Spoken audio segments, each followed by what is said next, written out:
Tuhan, pada hari ini, hari Minggu tanggal 17 Agustus, serangkaian bangsa Indonesia adalah negara kita sedang memperingati HUT kemerdekaan. Di hari ulang tahun kemerdekaan Indonesia, kita sebagai orang percaya bukan tidak mengakui merah putih, bukan kita tidak mau mengikuti upacara, tetapi kita sebagai orang percaya selalu berdoa untuk bangsa dan negara kita supaya semuanya dilindungi oleh Tuhan. Amin. Dipuji Tuhan. Bapak Ibu, saat ini mari kita membuka hati, kita mau menerima sabda firman Tuhan. Saya percaya sekalipun firman sederhana, tetapi ketika kita simak baik-baik, ketika kita memperhatikan, maka ini akan bermakna dalam perjalanan hidup kita sebagai orang percaya. Bangsa kita sedang memperingati HUT kemerdekaan, tetapi kita di sini membicarakan tentang kemerdekaan yang sejati bagi orang percaya. Kemerdekaan sejati bagi orang percaya. Dan firman Tuhan kami dasarkan di dalam Galatia pasal yang kelima ayat 13, 14, 15. Mari kita pampangkan dalam layar. Galatia pasal yang kelima ayat yang ke-13, 14, 15. Oke, Bapak Ibu, kita akan bangkit berdiri. Dan mari kalau ada di HP, kita lihat HP, kita baca bersama-sama. Dan di layar ada, mari kita membuka hati, kita baca sama-sama dalam hitungan 3, 2, 3. Saudara-saudara, memang kamu telah dipanggil untuk merdeka, tetapi janganlah kamu mempergunakan kemerdekaan itu sebagai kesempatan untuk kehidupan dalam dosa, melainkan layanilah seorang akan yang lain oleh kasih, sebab seluruh hukum Taurat tercakup dalam satu firman, yaitu kasihilah sesamamu manusia seperti dirimu sendiri. Tetapi jikalau kamu saling menggigit dan saling menelan, awaslah supaya jangan kamu saling membinasakan. Puji Tuhan. Silakan duduk. Kekasih dalam Yesus Kristus, kita percaya pada hari ini adalah hari kita mau beribadah. Dan saya percaya sekalipun gembala tidak ada bersama-sama dengan kita, tetapi dia selalu pantau, dia selalu ada dan memperhatikan setiap langkah-langkah kita sebagai orang percaya. Maka dengan itu jemaat yang saya kasih dalam Tuhan kita Yesus Kristus, di sini Paulus dia mengingatkan kepada jemaat yang ada di Galatia, bahkan lewat kebenaran firman Allah dalam kitab Galatia pasal yang kelima ayat yang ke-13 hingga ayat yang ke-15, kembali diingatkan kepada kita sebagai orang percaya yang ada di hari-hari terakhir.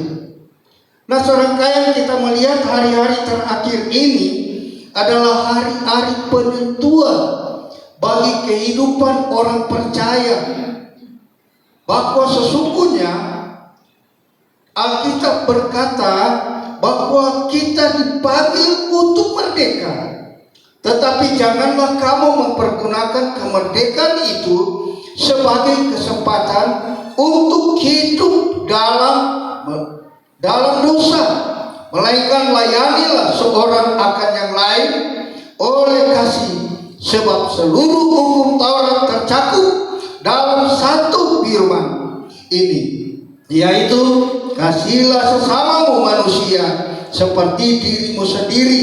Tetapi jikalau kamu saling menggigit dan saling menelan, awaslah supaya jangan kamu saling membinasakan. Kekasih dalam Yesus Kristus, kita perlu mengetahui tentang kemerdekaan. Apa itu kemerdekaan? Nah, di sini saya coba pelajari tentang kemerdekaan. Kemerdekaan adalah bebas, tidak terikat, dan lepas dari tuntutan. Kemerdekaan adalah suatu yang sangat berharga.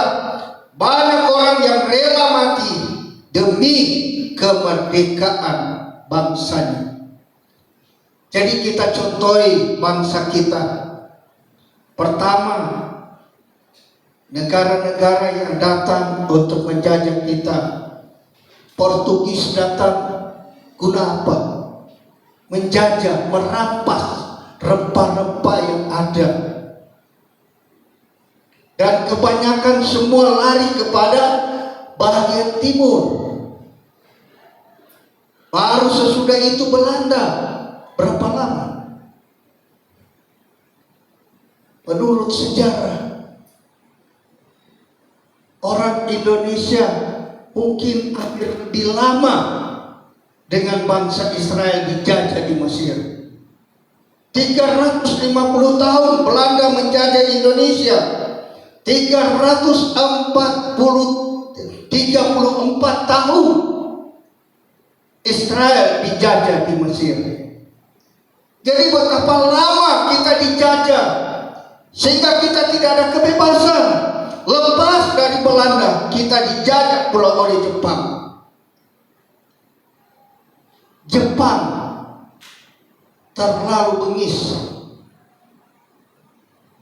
Rakyat bangsa kita sedang bercocok tanam, mereka tidak pernah mengecapi hasil jerih lelahnya. Semua diambil. Apa bangsa kita ada kebebasan? Apa omak-omak kita dalam usaha mereka? Mereka mengalami sukacita, mereka mengalami kesenangan? Tidak. Mereka selalu menjerit karena dipaksa untuk berkorban untuk mereka. Mereka tersiksa. Dan pada akhirnya Indonesia membentuk sebuah tentara untuk menjajah, untuk melawan penjajahan. Jadi di sini kita lihat bahwa kemerdekaan adalah sebuah kebebasan. Setelah kita mengikuti terus sejarah bangsa kita, bahwa kemerdekaan bukan diisi dengan kebebasan untuk membangun, tetapi di dalamnya ada banyak orang-orang yang disebut pencuri-pencuri, koruptor, yang tidak melihat kebutuhan rakyat. Kita sudah tidak dijajah oleh bangsa lain, tetapi bangsa kita sering menjajah rakyat kita. Kalau kita coba bandingkan dengan negara-negara lain, contoh aja kerajaan Belanda semua sampai tetek nenek, opa oma, dijamin hidup mereka. Semua tidak seperti kita, hanya dihitung-hitung. Oh, ini bisa. Dari anak kecil sampai oma-opa, semua dijamin, diberi nafkah oleh negara. Kenapa? Karena bangsa itu terlalu peduli, sehingga rakyat betul-betul merasakan satu kemerdekaan. Mereka ada kebebasan. Itu sebabnya kita sebagai orang yang percaya, untuk menikmati kemerdekaan yang sejati bagi orang percaya, mari kita perlu akui bahwa sesungguhnya Orang percaya hanya semata-mata bergantung sepenuh-penuhnya kepada Yesus yang adalah Tuhan. Seringkali kita memikirkan kemerdekaan adalah sebagai bentuk kebebasan hidup tanpa halangan, bebas untuk mengaspirasikan keinginan kita, bebas untuk menyalurkan aspirasi kita. Namun Alkitab mengajarkan kita bagaimana hidup dalam kemerdekaan yang sejati. Ini sebuah pertanyaan, bagaimana kita mau hidup di dalam kemerdekaan yang sejati?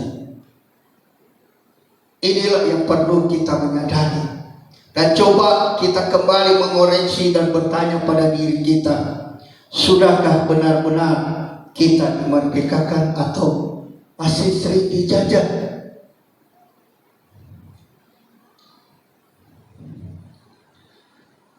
Kita lihat di dalam 1 Petrus pasal yang kedua ayat 16. 1 Petrus 2 ayat 16. Mari kita lihat dalam firman Tuhan. Kita lihat layar 1 Petrus pasal yang kedua ayat 16.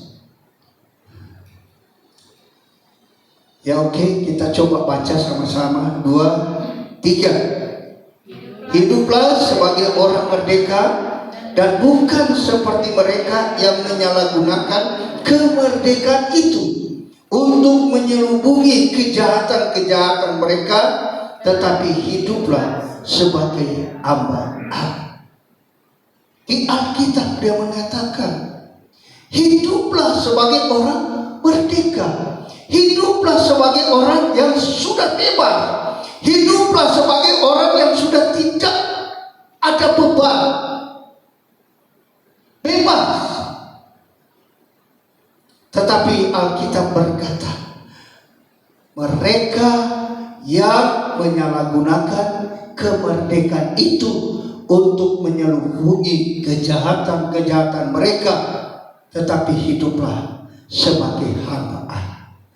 Jadi kita sebagai orang percaya untuk menikmati kemerdekaan sejati, mari kita coba halaukan semua kejahatan-kejahatan dan mari kita jadikan seperti dikatakan sebagai hamba Allah.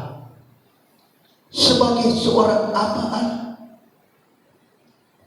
itu hal yang betul-betul dia mau berdiri, mau menyaksikan kebenaran dan tidak ada dusta di dalamnya. Sebagai seorang hamba, dia mau berdiri sebagai orang yang memberitakan kebenaran. Dari hidupnya tergambar bahwa dia adalah pengiring Kristus. Sehingga dari hidup ini tercermin bahwa betul-betul dia merdeka. Dia merdeka. Tetapi kalau kita masih menyelubungi kejahatan, mengaku sebagai orang Kristen, sebagai orang percaya, tetapi di hati masih ada terselip kebencian, kedengkian, lihat orang rasa jijik kali, lihat orang yang lebih iri. Nah ini kita belum merdeka. Makanya Alkitab mau mengajar kita supaya bebaskan. Jangan kita hidup di dalam hawa nafsu. Dalam hawa nafsu itu adalah 15 macam dosa yang tersembunyi di sana. Itu adalah unsur-unsur iblis. Dia lepaskan di hati, di pikiran orang percaya. Sehingga betul-betul kita dijajah, kita tidak ada kebebasan, kita belum merdeka karena masih suka marah, suka memberontak, suka melawan, hidup dalam kebencian, iri hati, cemburu dan sebagainya. Dan ini mari kita perlu menyadari kemerdekaan yang sejati yang Tuhan taruhkan dalam kehidupan kita sebagai orang percaya. Seringkali kita memikirkan kemerdekaan adalah sebagai bentuk kebebasan hidup. Jadi satu kebebasan hidup, bukan yang hidup sembrono, bukan hidup asal-asalan, tetapi hidup sesuai dengan aturan-aturan kebenaran Allah. Saya percaya bahwa kita telah dimerdekakan oleh Kristus pada ketika dia mati di kayu salib. Kalau kita melihat kembali sejarah hidup kita manusia, yang sebetulnya pada awal, pada ketika Adam dan Hawa melanggar perintahnya Tuhan, memberontak di Taman Eden, maka manusia diusir dan sudah dijuluki bahwa mereka sudah mati di hadapan Allah, mati di hadapan Allah oleh sebab dosa. Alkitab dia berkata bahwa oleh sebab dosa kamu terpisah dengan Allah. Jadi dosa yang membuat jarak antara kita dengan Allah. Tetapi oleh kasih karunia Allah, dia menurunkan anaknya yang tunggal bagi dunia, untuk mengasihi dunia, mengasihi kita, supaya kita terlepas, supaya kita kembali terhubung dengan Tuhan, dengan Bapa di sorga. Dengan pengorbanan Yesus Kristus, dia mati di kayu salib. Dia mengamankan kita, dia membenarkan kita, dia menjadikan kita anak-anak, menjadikan kita warga kerajaan sorga. Maka dengan itu, mari kita perlu menyadari bahwa kita telah dimerdekakan. Bapak Ibu kekasih dalam Yesus Kristus, kemerdekaan harus dipertahankan. Amin. Saudara mempertahankan bahwa kita telah dimerdekakan oleh Tuhan. Pertahankan. Kita sudah dibebaskan oleh Tuhan. Dalam arti kita sudah tidak terkena lagi hukuman. Tidak terkena hukuman. Makanya mari kita sebagai umat Tuhan, kita adalah manusia yang punya akal yang sehat. Kita punya hati nurani yang baik. Mari kita gunakan dalam perjalanan hidup kita dari hari ke hari. Jangan seperti bangsa kita. Kemerdekaan mereka selubungi dengan berbagai kejahatan. Bahwa ada yang berkata bahwa negara ini hanya untuk negara Islam. Orang-orang Kristen adalah orang-orang mayoritas. Semua perlu dijajah dan harus dihapus. Dan akhirnya berlakulah Undang-Undang 2 Menteri. Mereka mulai dirikan sesuatu yang sesungguhnya bertolak belakang. Dan akhirnya di sini kita lihat bahwa negara kita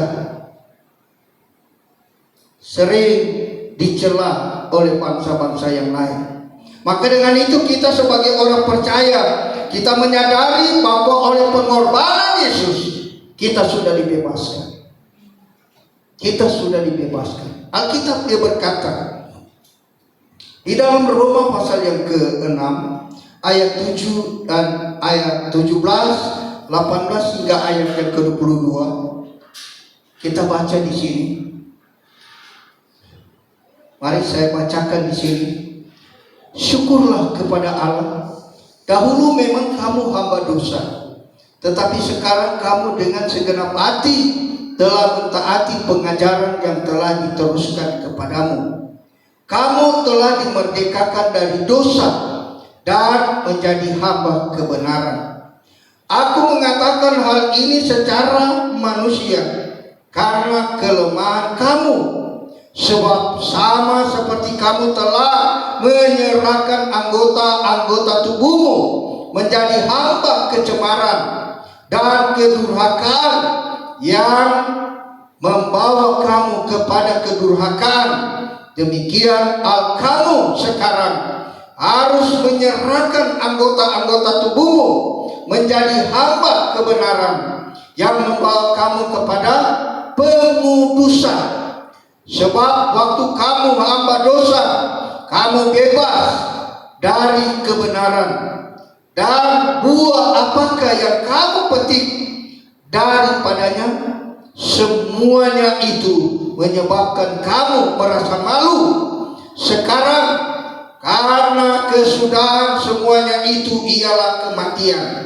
Tetapi sekarang setelah kamu dimerdekakan dari dosa dan setelah kamu menjadi hamba Allah, kamu beroleh buah yang membawa kamu kepada pengudusan, dan sebagai kesudahannya ialah hidup yang kekal. Kekasih dalam Yesus Kristus, di sini kita lihat bahwa Paulus menceritakan manfaatnya pengorbanan Yesus Kristus. Sungguh sangat berarti bagi kita sebagai manusia. Dia memerdekakan kita dari dosa. Dia melepaskan kita dari dosa. Dia membebaskan kita.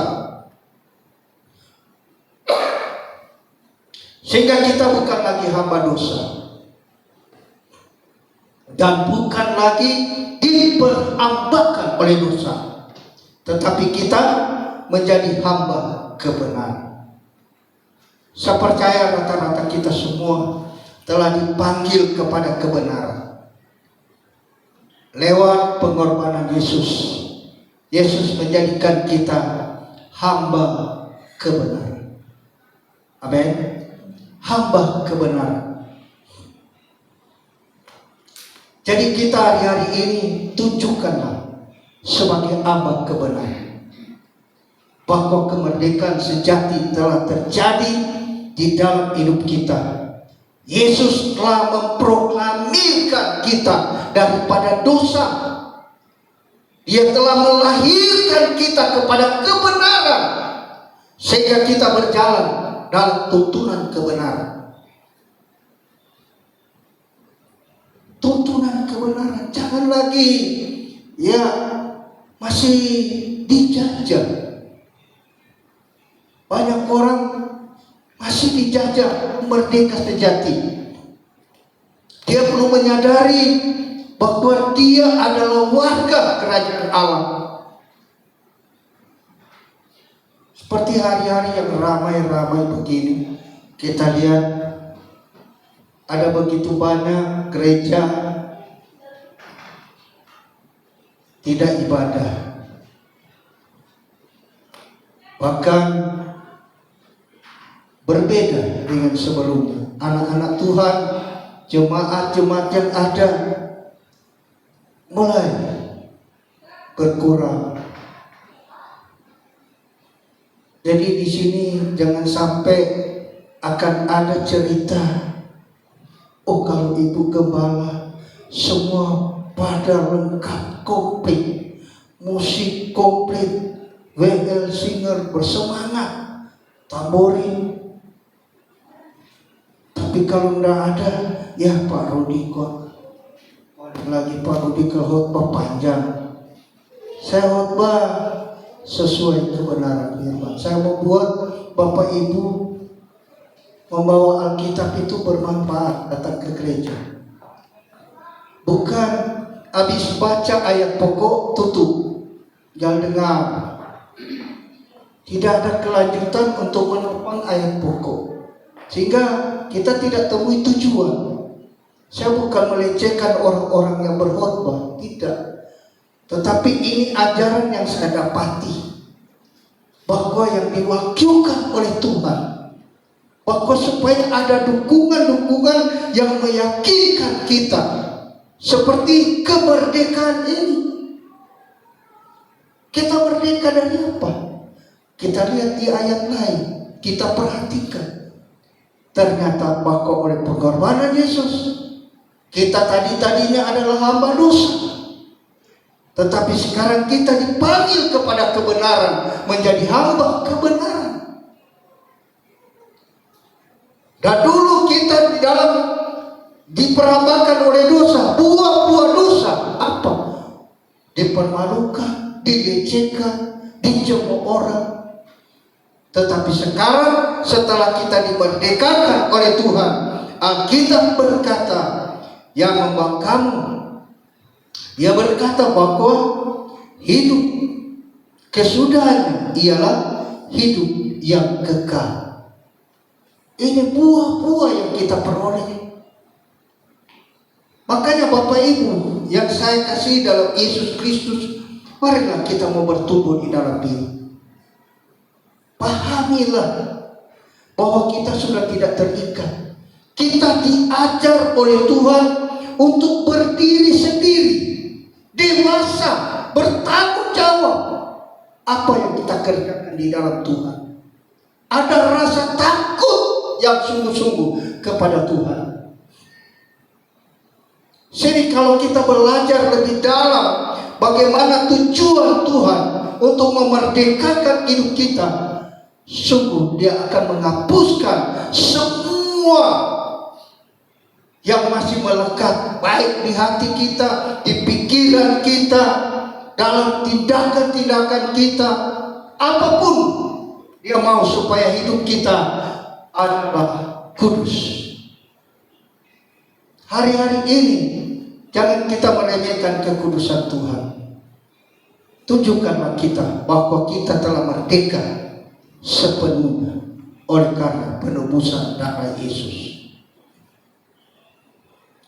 Makanya setelah kita kembali kepada firman Tuhan, di dalam ayat pokok tadi dia bilang,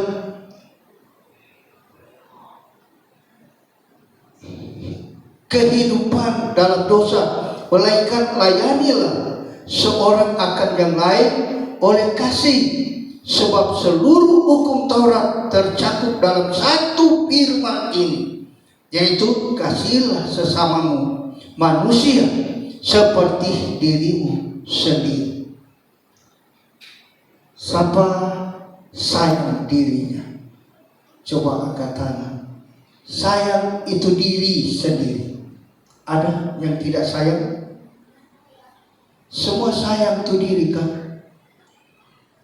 Kira-kira kalau saya cubit, sakit enggak? Mau niat balas apa enggak? Niat balas. Asal coba dulu. Kamu coba aku. Karena kita cinta diri kita. Makanya jika kita mau belajar tentang mengasihi sesama kita, bagaimana kita sayang diri kita, sayanglah dia. Kita kadang-kala dalam rumah tangga seringkali tidak merdeka. Saya mau tanya buat Bapak Ibu, siapa hamba Tuhan tidak pernah stres? Dan siapa hamba Tuhan yang stres dalam Alkitab? Ada yang tahu? Dalam pelayanan dia sempat mengalami tekanan yang begitu dalam. Siapa kira-kira? Bukan. Elia. Pernah baca kan? Itu dalam Tawarik, bahwa dia sampai sembunyi. Dia bilang, kalau boleh dia mau mati. Dia udah mampu serangan-serangan dari Elzebel luar biasa. Akhirnya Tuhan bilang, bukan cuma engkau ada, masih ada 70 nabi-nabi yang aku sembunyikan. Tuhan hiburkan dia. Bahkan ada banyak juga hamba-hamba Tuhan sering buat istri dan anak-anaknya stres. Ini jadi kita perlu bicarakan semua supaya kita tahu dan kita sadar Makanya ada satu ilustrasi yang begini ceritanya. Ini Pak Pendeta dan Ibu serta anaknya. Pada hari Minggu, ya mereka sedang berkemas untuk siap pertempatan. Hari ini Pak Pendeta mau melayani. Ya, pergilah ke gereja. Jadi pendeta sudah dahulu ke gereja.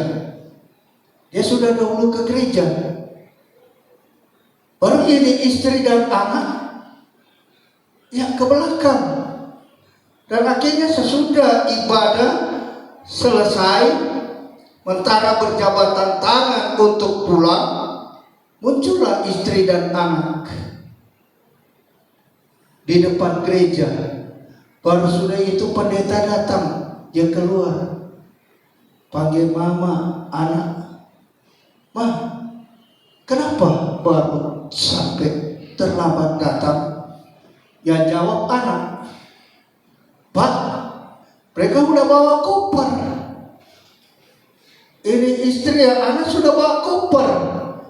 Anak langsung jawab, "Pak, saya dan mama mau tinggal di gereja." Wah, bingung ini. Baik tinggal di gereja.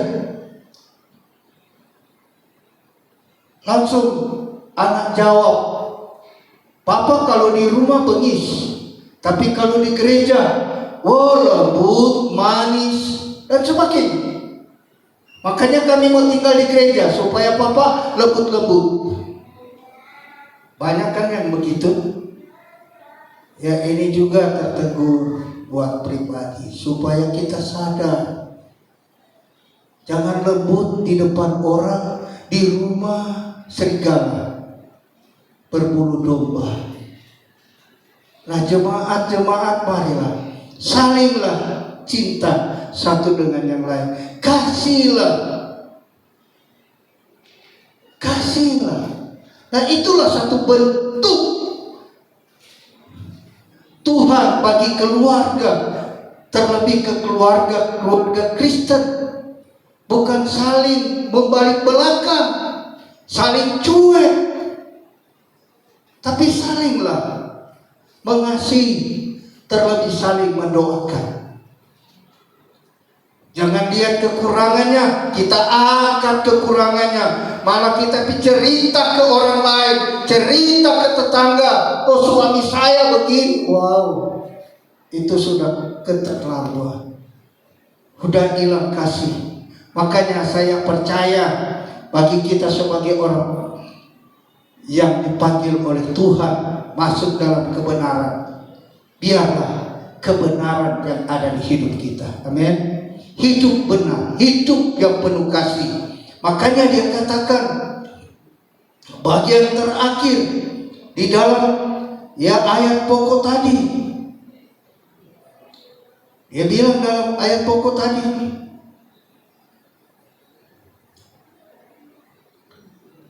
dia bilang, "Tetapi jikalau kamu saling menggigit dan saling menelan, awaslah supaya jangan kamu saling membinasakan." Ada kata awaslah, jangan kamu saling membinasakan. Membinasakan oleh perlakuan kita. Mungkin kita tidak gigit, kita tidak telan, tetapi orang kadangkala berbicara, "Ngana kelihatan manis di depan saya, tetapi di belakang kau tusuk aku." Tusuk dari belakang. Makanya marilah sebagai orang percaya jangan ada saling gigit menggigit, telan menelan, gontok-gontokan, saling tidak peduli, saling tidak menghargai, saling tidak memberi hormat. Mari kita belajar memberi hormat. Terlebih sekali saya mengajarkan buat gembala jemaat yang ada, hormatilah hamba-hamba Tuhan dan hargailah mereka. Kalau boleh, ajakkanlah mereka datang, buka mesbah di rumah. Biar selalu ada mesbah, ada doa, ada ucapan syukur. maka diberkatilah kita. Tuhan akan memberkati kita bagaikan sungai yang tidak pernah kering, bagaikan gelombang yang tidak pernah berhenti, yang selalu bergulung-gulung. Itulah berkat yang Tuhan alirkan bagi kita, bagaikan gelombang yang bergulung-gulung, melimpahkan dalam kehidupan kita, baik berkat jasmani, berkat rohani terlebih, sehingga hidup kita mampu mengimbangi keadaan situasi yang ada. Saudara tidak akan terkejut melihat keadaan yang ada. Kira-kira sekarang dalam keadaan ekonomi pas-pasan, tepatnya kita mau beli beras sekarang sudah di atas, sudah mungkin capai 15 per kilo, sudah ada yang 20 per kilo, 20.000. Wow, kita lihat ini. Makanya mari Bapak Ibu berharap kepada Tuhan. Saya percaya apapun kata orang, tapi kalau kita dengar kata Tuhan, maka itu yang lebih beruntung. Kita akan rasakan bahwa Tuhan itu baik dalam setiap kehidupan kita. Kekasih dalam Yesus Kristus, mari kita terus mempelajari yang kebenaran firman Allah. Oleh sebab itu, marilah kita mempertahankan kemerdekaan itu, mengasihi kemerdekaan dan melayani sesama dengan penuh kasih Tuhan. Kita membawa dampak bagi masyarakat di sekitar kita yang masih banyak terbelenggu dan yang terjajah oleh dosa dan problem hidup. Itulah kerinduan Tuhan bagi kita, menjadi berkat bagi sesama. Puji Tuhan, Bapak Ibu, firman Allah boleh datang mengingatkan kita supaya kita betul-betul mengerti bahwa oleh pengorbanan Yesus kita telah dimerdekakan. Orang percaya telah mengalami kemerdekaan sejati, sehingga tidak akan ada jajahan. Jika kita sadar bahwa kita sudah ditebus oleh darah Yesus, maka kuasa dosa tidak akan mudah menyusup masuk. Sadarlah Bapak Ibu, supaya kita selalu dikuasai oleh Roh Kudus, dituntun oleh Roh Kudus, diselubungi oleh Roh Kudus, sehingga dosa tidak mudah mencemarkan kehidupan kita sebagai orang percaya. Puji Tuhan, Tuhan memberkati firman ini, dan saya percaya kita mendapatkan kekuatan yang sejati di dalam kebenaran Tuhan.